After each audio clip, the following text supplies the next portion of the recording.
Hola, ¿qué tal? Bienvenidos. Esto es Enfoque Cimarrón, un programa de análisis, reflexión, un poco de información y mucho diálogo sobre temas de actualidad.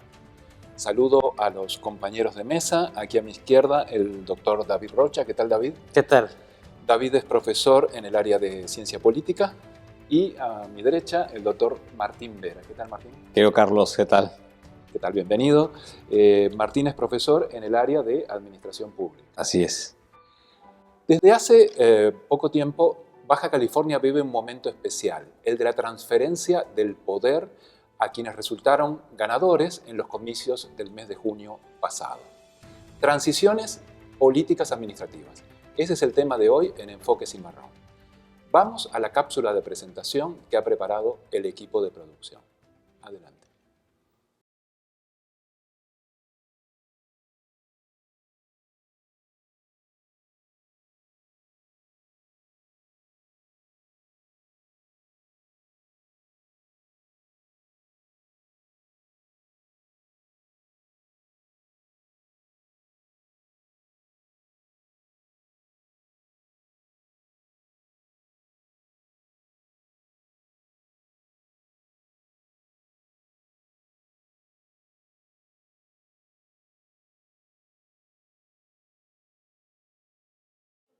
Muy bien, abrimos la mesa de análisis y de diálogo.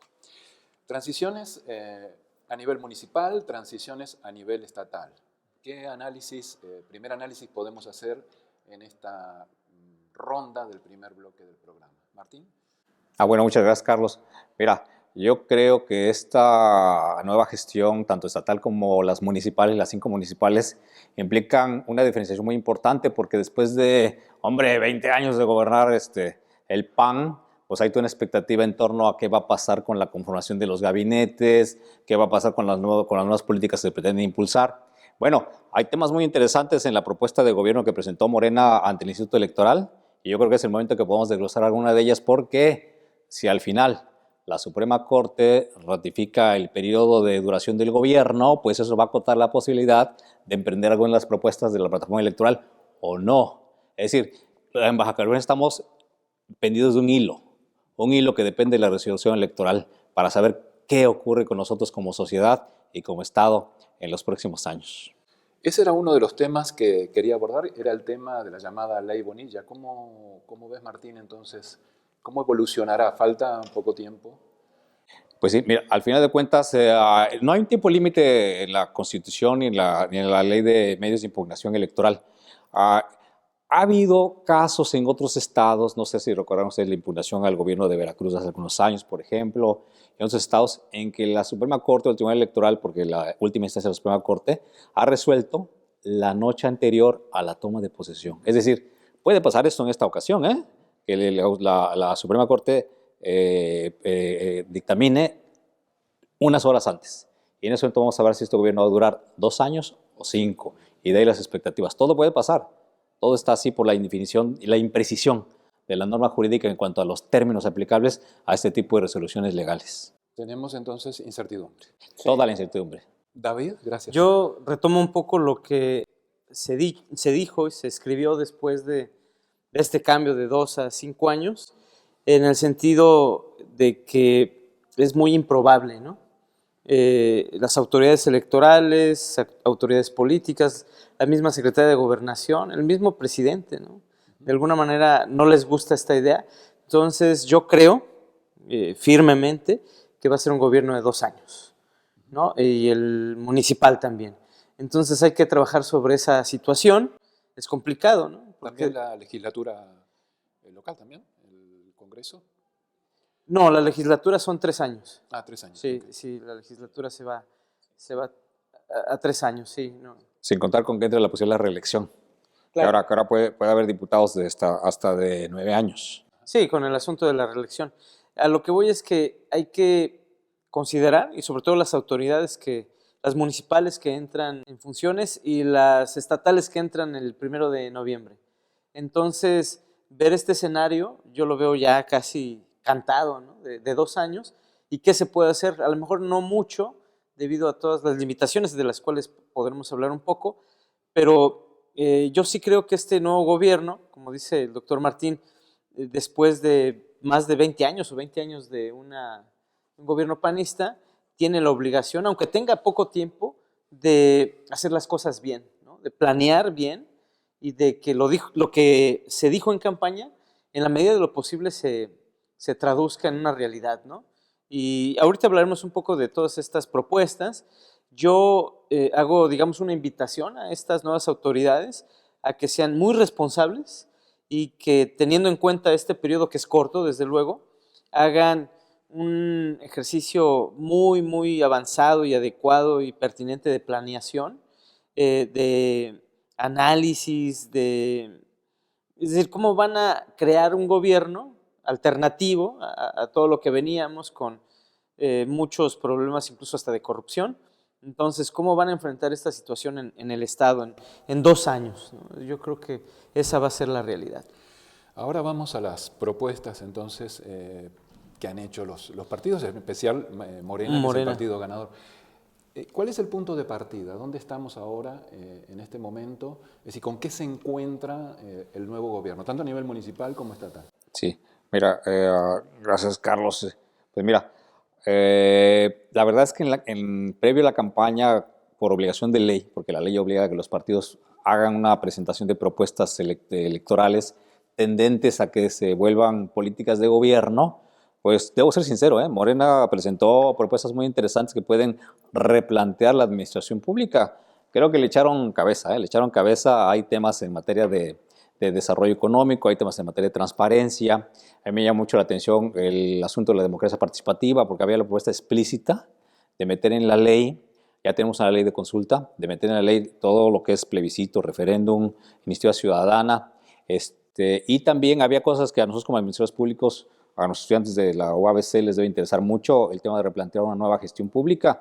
En el Estado, Morena planteaba la idea de meter el servicio civil de carrera, que no hay servicio civil de carrera en todo el Estado, y es una necesidad importantísima para profesionalizar y para cortar de tajo pues, algunas fuentes de corrupción con profesionales que no dependen de las decisiones de los políticos, por ejemplo, porque ahorita en el Estado solamente tenemos un servicio civil de carrera, que es en la ley del servicio catastral, ahí se menciona, pero nunca ha habido una convocatoria. Entonces, este tipo de cosas son muy positivas, pero como bien dice nuestro amigo David Rocha, pues seguramente que ahorita lo que nos preocupa mucho al público le debe importar mucho que en Baja California prevalezca la legalidad. Nada más que si la legalidad impera, como dice David, que sean 2 años, pues eso va a hacer también, me parece a mí, que tengamos una nueva campaña de 2 años, porque la batería se va a enfocar a programas sociales para ganar adeptos y votos para en 2 años la elección. Entonces vamos a convertir un gobierno en una verdadera pues, oficina electoral, 6 oficinas electorales trabajando a todo vapor para competir para las siguientes elecciones. Entonces, la verdad es que esos temas que ya mencionabas, como el de la corrupción, la disminución del desarrollo económico, aunque Baja California es de los estados que más han crecido, arriba de la media nacional, arriba del 2%, por ejemplo, pues también quedarían un poco en suspenso, pues, porque ¿qué va a pasar con los recursos que necesitamos para infraestructura, etcétera? Si se destina todo el grueso del dinero a programas de tipo social, que son los que dan clientelas electorales. Claro. Esa es una cuestión importante. Gracias, Martín. David, desde el punto de vista político, sabemos que hay una brecha, una desconfianza bastante extendida de la ciudadanía respecto a los políticos, y eso se ve reflejado en la participación electoral. ¿Se podrá revertir esa situación? Claro. ¿Qué ofrece la clase política? ¿Qué ha ofrecido la clase política hasta ahora y qué perspectiva le ve? Qué buena pregunta, porque las evidencias es que a los ciudadanos no les gustan los políticos, ¿no? Hay una muy mala reputación de cualquier político y de cualquier partido político. Atraviesa todos los partidos. Sí, entre los ciudadanos, ¿no? Comunes y corrientes. Yo creo que lo que tienen que hacer en un principio es honrar su palabra, y es lo que muchos no hacen. Honrar su palabra es las propuestas y lo que prometieron en campaña, cumplirlo. Obviamente, todavía prevalece una cultura política de distanciamiento entre los ciudadanos hacia los políticos y entre los ciudadanos hacia los asuntos públicos. Y de eso se valen los políticos para decir, bueno, ya nadie se va a acordar de lo que yo prometí, ¿no?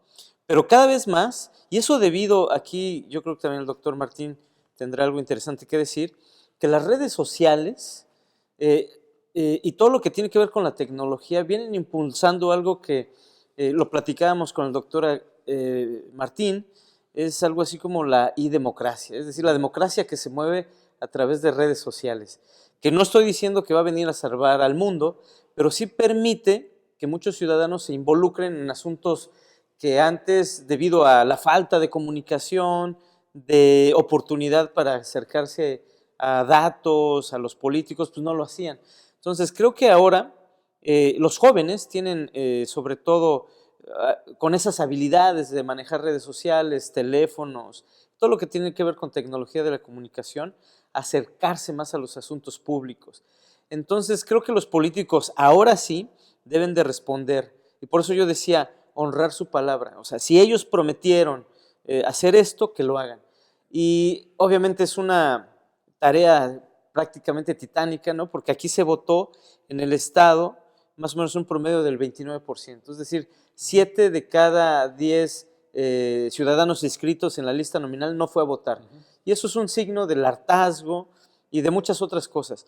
Yo creo que lo que puede hacer esta administración que se autodenomina, me refiero a la administración que viene del partido Morena, se autodenomina un partido del pueblo, cercano a la gente, con los intereses de la población, sobre todo la población más marginada, que es lo que enarbola el propio presidente de la República, es honrar su palabra y que cumplan, como menciona el doctor Vera, con estas propuestas novedosas, ¿no? Y también propuestas que permitan que el ciudadano común y corriente esté enterado de qué es lo que están haciendo, porque uno de los problemas de los gobiernos es que hacen tanto buenas cosas como algunas que no son tan buenas, pero las buenas ni siquiera las comunican bien. Entonces el ciudadano común y corriente considera que todos los gobiernos son malos, que todos los políticos son ineficientes. La política como una caja negra, sí, donde no podemos ver qué es lo que está pasando ni qué decisiones. Sí, porque los mismos políticos no comunican. No comunican bien. Sí. ¿No? Por ejemplo, cito un caso, la policía de Tijuana tiene certificaciones incluso internacionales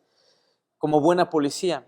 Obviamente, ante el fenómeno del narcotráfico y la delincuencia, la policía municipal se ve muy limitada, ¿no? En recursos, en personas, hay déficit de policías, pero esas certificaciones, díganme, ¿quién se enteró que las tenía? O sea, no hay ni siquiera una comunicación eficiente del gobierno hacia los ciudadanos, para que vayan generando cierta confianza, acercarse un poco. Pero bueno, este gobierno nuevo tiene esa obligación de gobernar, cumplir, honrar su palabra y al mismo tiempo comunicar, ¿no? Creo que es uno de los elementos de la política moderna, la comunicación. Sí, claro. Así que creo que está muy bien apuntado ese tema. Por un lado, incertidumbre, expectativa. Esas son un poco las sensaciones que atraviesan hoy nuestro Estado ante este momento de transición. Queremos saber qué piensa el público, es decir, ustedes que están allí detrás de cámaras. Vamos a la cápsula que ha preparado el equipo de producción para conocer la opinión del público. Gracias. Adelante.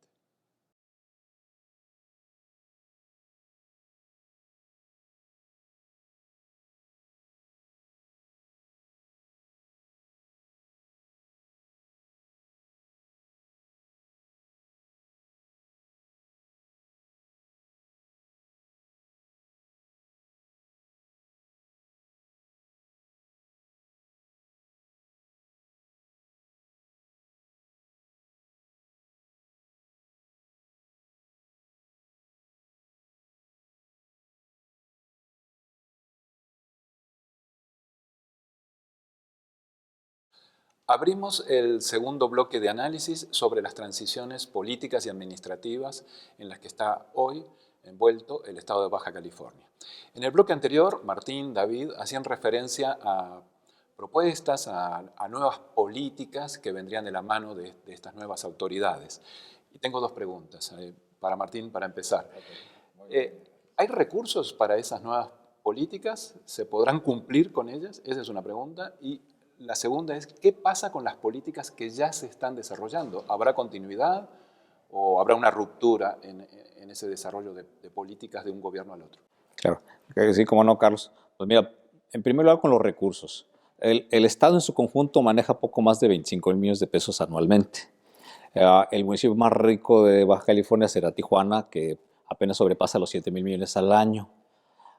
Una perspectiva inicial parece que es mucho dinero, pero lo real es que de ese total, entre gasto corriente y deuda, que además el Estado tiene mucha deuda y los municipios también, digamos que tienen un disponible de alrededor del 20% de recursos para trabajar programas sociales, de seguridad pública, etc. Es decir, estamos hablando, en el caso del Estado, de alrededor de 5,000 millones de pesos nada más.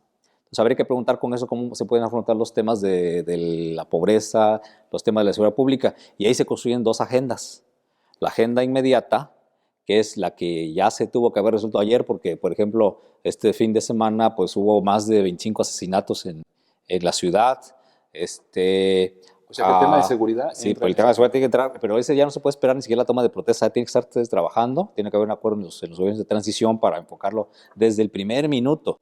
Está el tema de la pobreza, que finalmente, aunque el país se vea Baja California como un estado, digamos, desarrollado, lo cierto es que datos del INEGI nos dicen que la tercera parte de la población cae en el grado de pobreza. Si hablamos de 1 millón de personas. Entonces, la atención de esas personas por vías de la alimentación, la vivienda, el agua, pues es impostergable y es una demanda que está ahí presente y que consume muchos recursos. El Ayuntamiento de Tijuana pues tiene el orden de 1,400 millones disponibles. Es poco dinero. Hay que hacernos la pregunta, ¿cuánto vale la pobreza? ¿Cuánto vale el desarrollo económico? Excede la capacidad.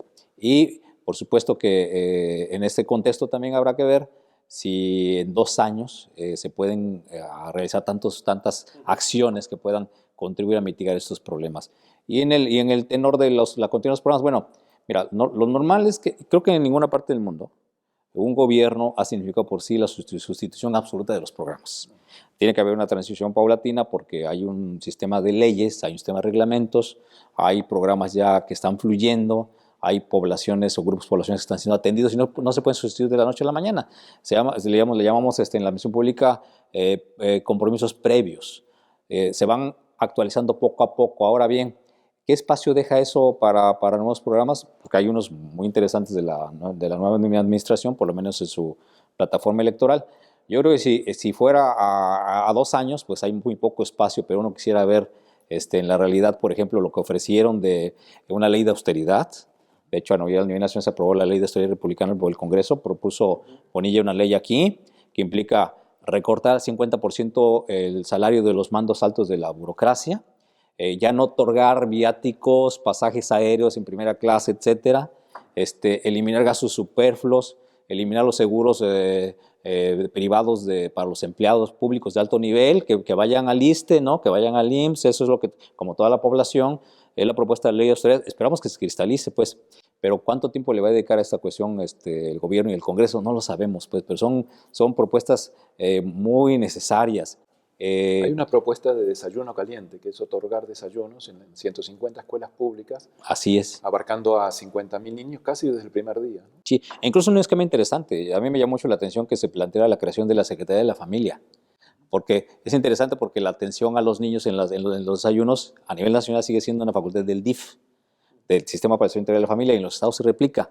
Y acá se está proponiendo pasar a un esquema superior en el cual haya una Secretaría de la Familia que concentre la atención a los niños. Y bueno, eso puede, ¿qué implicaciones puede tener?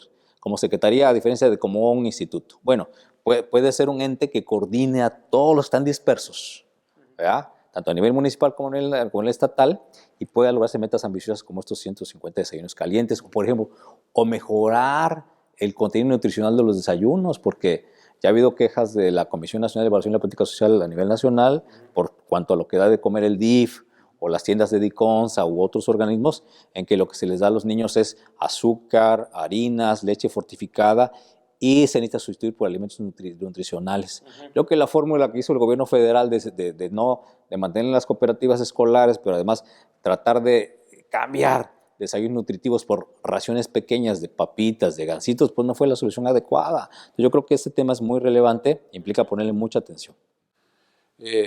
Muchas cosas para hacer, promesas de campañas, expectativas, ¿se podrán cumplir, David? Yo creo que algunas sí, algunas francamente no. Por ejemplo, yo veo en una propuesta de ahora gobernador de eliminar la deuda pública, pues, ¿de dónde va a sacar el dinero para pagar la deuda? Cuando esta sigue creciendo y con los problemas que dice el doctor Martín, ¿no? De una abultada burocracia y no muy eficiente, ¿no? Hay que decirlo tal cual.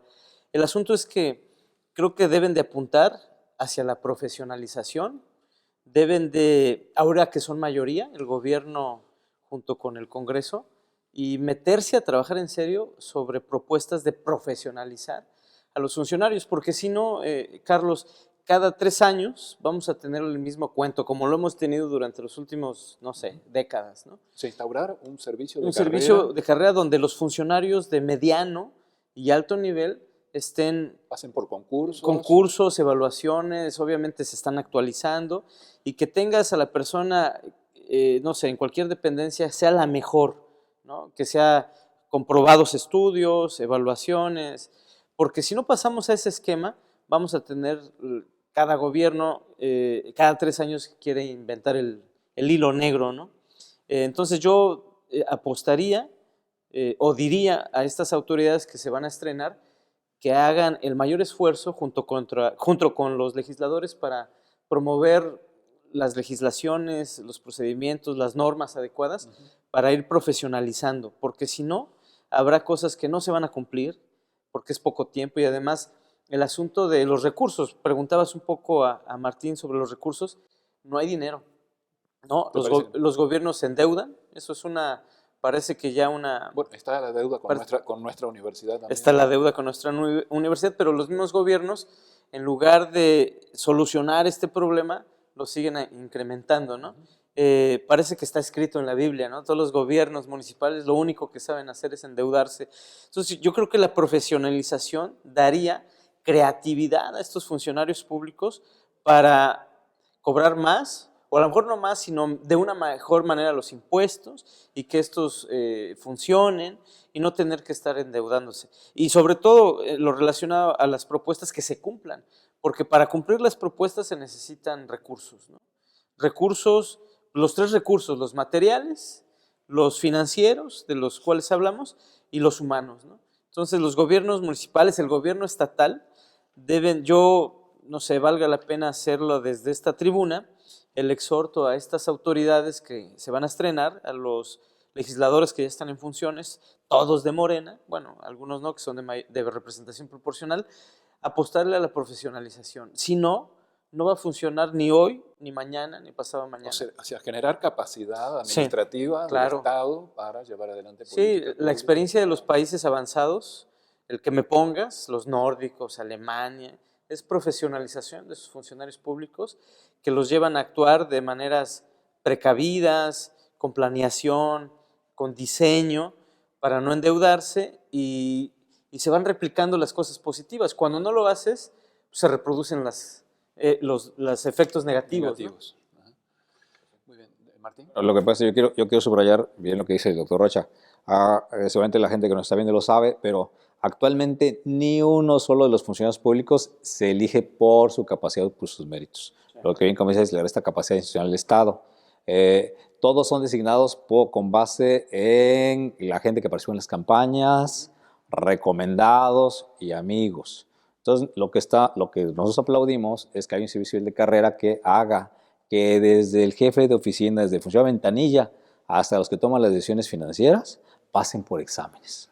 Y así sean reclutados. Los pongo en un aprieto. ¿Hay un número, se conoce un número de la cantidad de funcionarios que son reemplazados, los nuevos funcionarios en estos cargos de confianza política, etcétera? ¿Hay algún número aproximado? ¿Se conoce cuantitativamente?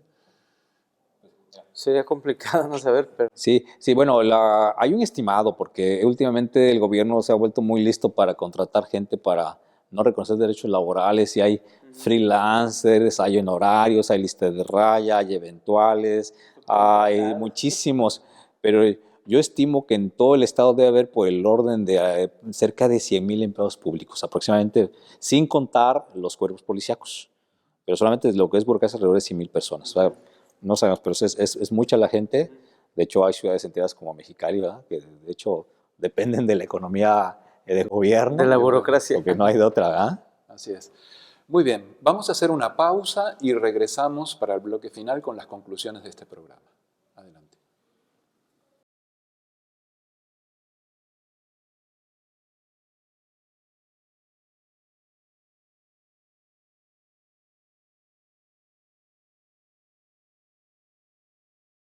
Regresamos, esto es Enfoque Cimarrón. Abrimos el tercer y bloque final de este programa dedicado a las transiciones políticas administrativas en el estado de Baja California. Hemos vivido un proceso de transición con marchas y contramarchas, pero el mismo finalmente ha avanzado. Entonces le propongo aquí a David y a Martín que miremos hacia el futuro. ¿Qué expectativas podemos tener ante, por ejemplo, los planes de trabajos de 100 días, los planes municipales de desarrollo, el plan estatal de desarrollo que también se va a presentar? Eso por un lado, los planes. Y por otro lado, ¿qué grado de confianza en el análisis de ustedes, por supuesto, les brinda los primeros nombramientos, ya conocer los primeros nombres de los funcionarios que van a estar al frente de las administraciones municipales y estatales? Martín, si quieres. Sí, claro, por supuesto. Mira, pues yo recuerdo que en la época de Luis Echeverría se discutía mucho si era primero el programa o el hombre. Creo que actualmente no se puede prescindir de una y otra cosa. Pero sí, la presentación de la propuesta de el programa de los 100 días, que ahora se estila ya mucho en todo el país, a todos los niveles, es una buena oportunidad para que en lo inmediato se presenten políticas urgentes en los temas que hemos estado platicando y nos permitan tener una especie de semáforo rumbo de lo que puede ser los planes municipales de desarrollo y el plan estatal de desarrollo, porque recordarán ustedes que de acuerdo a la ley estatal de planeación, pues tienen hasta 6 meses para realizarlos, entonces hay más tiempo, pero se puede adelantar con el 100 días. Yo creo que si esto fuera congruente con las plataformas electorales, pues 3 medidas inmediatas en el tema de seguridad, por supuesto, en el tema del agua, porque además estamos en una época de sequía muy importante, tenemos respuestas. Hace unos días precisamente hubo un corte de agua de muchos días en Tijuana, derivado de problemas con el abasto del río Colorado, por ejemplo, que depende del Tratado de Aguas con Estados Unidos. En fin, es una problemática muy fuerte y hay que tomar acciones.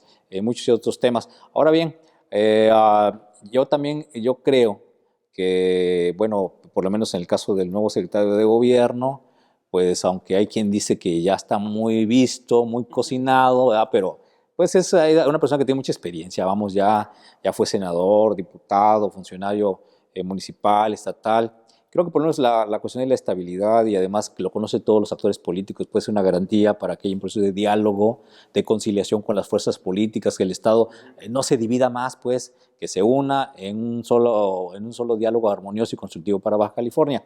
Y bueno, está el caso, seguramente el autor lo habrá comentado, pues ahí ese es el que va a ser el secretario de Educación, pero yo creo que la fórmula está en que se sepa rodear con prudencia, con inteligencia de gente competente, de asesores, de subsecretarios, de la gente que maneja las áreas de política educativa, con experiencia, con capacidad, y bueno, digamos que la conciencia, la confianza que el futuro gobernador deposita en él, pues fortalezca con una comunicación fluida, pero además con un cuerpo de gente bien preparada, bien capacitada, que fortalezca el ramo educativo en Baja California para que nos siga siendo competitivos, porque Baja California tiene buenos rankings en materia educativa y creo que es un compromiso que no debe soslayarse y debe fortalecerse más. Creo que eso es lo que uno espera de la buena política. Claro. Es decir, políticos rodeados de expertos, de técnicos, de gente que sabe y domina sobre el tema, ¿no? Creo Sí, que claro. poco... No, yo apunto al doctor Rocha para eso, Pero claro.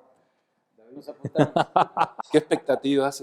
Pues expectativas tenemos altas, ¿no? Muy altas de que esta nueva, yo no diría camada de políticos, porque muchos, como dice el doctor Martín, han estado ahí refriteándose en otros partidos, ¿no?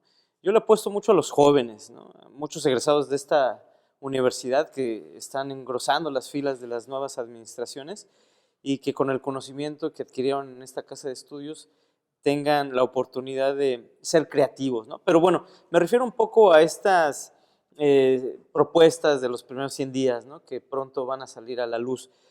Yo sí, desde este foro le diría a estas autoridades, presidente municipal, si tienen la oportunidad de alguna vez de escuchar este programa, que sean muy responsables. Hace, no sé, un par de meses, el exsecretario de Hacienda renuncia, ¿no? Precisamente por un asunto que tenía que ver en cómo se estaba planeando el plan nacional de desarrollo, ¿no? Es decir, no le gustaba cómo el presidente lo estaba dibujando y él desde mi punto de vista un poco más profesional, tomando en cuenta presupuestos, estrategias. Habiéndolo acompañado muchos años Sí, en claro. el gobierno de Distrito Entonces, cuando hubo esa situación de que el presidente tenía otro plan y él un documento que venía trabajado sobre indicadores, digamos, con muchos datos sobre lo que se iba a hacer, ¿no? Bueno, entonces, menciono este caso porque esperemos que en Baja California no se dé algo parecido. A lo que me refiero es que se construyan ideas, estas 100 que pronto se van a presentar, o el propio Plan Municipal de Desarrollo sobre nubes, ¿no? Esta especie de buenos deseos, ¿no? Vamos a hacer esto, vamos a hacer lo otro. Como de alguna manera las propuestas de campaña lo fueron. Son buenas, claro, lo mencionaba el doctor Martín, pero siguen siendo muy abstractas, ¿no?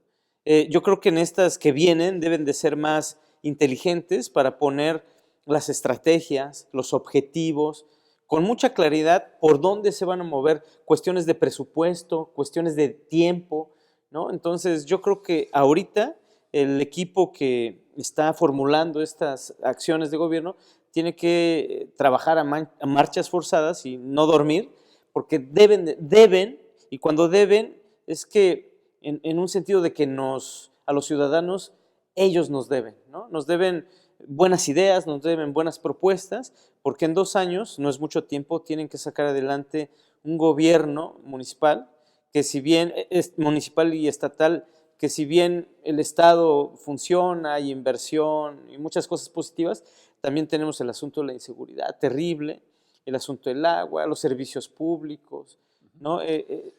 A lo mejor no les gusta a muchas personas, a los funcionarios en particular, pero muchos servicios públicos en la ciudad y en el estado son muy deficientes, ¿no? Entonces, estas acciones de gobierno que pronto se van a presentar, el propio plan municipal, tiene que ser hecho muy bien pensado en cuestiones de indicadores, presupuestos, dinero que se va a utilizar, y no nada más hacer una listita de buenos deseos para cumplir como con un requisito, ¿no? Ahí, si me permiten agregar algo, quizás está la función de la universidad y una función nuestra como Sí. académicos que nos dedicamos a la ciencia política Sí. y a la administración pública. Es decir, hacer un seguimiento, Claro que sí. ¿no? La creación de un observatorio Sí. de si las promesas de campaña efectivamente se están cumpliendo o no Claro. se están cumpliendo. Es decir, Yo creo que eso, ya tuvimos un programa piloto aquí en la universidad el año pasado y creo que valdría la pena replicarlo con el nuevo gobierno. Pero además otra cosa, Carlos y David, yo creo que desde este foro debemos exigir, pedir, exhortar a que las autoridades municipales y la estatal inviten a la universidad, a la comunidad universitaria a participar en la elaboración de los planes. Claro. Que se escuche la voz para conjuntar el aporte de la investigación con las propuestas de la sociedad y lo que plantean los nuevos dirigentes de los órganos políticos del Estado.